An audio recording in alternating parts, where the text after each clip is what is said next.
2005లో UPA ప్రభుత్వం హయాంలో UPA చైర్పర్సన్గా ఉన్నటువంటి సోనియా గాంధీ గారు, అప్పటి ప్రధానమంత్రిగా ఉన్నటువంటి మన్మోహన్ సింగ్ గారు ప్రవేశపెట్టినటువంటి ఈ నరేగా ఏదైతే ఉందో Mahatma Gandhi national rural development employment guarantee act అనేది అది సోనియా గాంధీ గారి మానస పత్రిక. దేశంలో ఉన్నటువంటి బడుగు బలహీన వర్గాలు అట్టడుగున ఉన్నటువంటి పేదలందరికీ కూడా కడుపు నిండా అన్నం పెట్టాలనే ఉద్దేశంతో ప్రవేశపెట్టినటువంటి పథకం అది. ఆ పథకం ఈ దేశంలో ప్రవేశపెట్టిన తర్వాత ప్రతి వ్యక్తి కూడా ధైర్యంతో వారు ఎటు కూడా పన్నులకు పోవాల్సినటువంటి అవసరం లేకుండా 100 రోజుల పని దినాలు వాళ్ళ గ్రామాల్లోనే దొరకటం, వాళ్ళందరూ కూడా సంతోషంగా ఉండటం జరుగుతున్నటువంటి పరిస్థితిని మనం గమనిస్తున్నాం ప్రతి గ్రామంలో.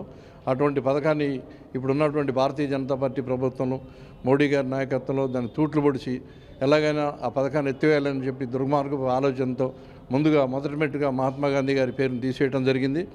అందుకు గాను రాష్ట్ర కాంగ్రెస్ కమిటీ అలాగే ఆల్ ఇండియా కాంగ్రెస్ కమిటీ పిలుపు మేరకు మరి ఈరోజు దేశవ్యాప్తంగా కూడా మరి నిరసన కార్యక్రమాలని శ్రీకారం చుట్టి అందులో భాగంగా ఈరోజు ప్రెస్ మీట్లు పెట్టాం.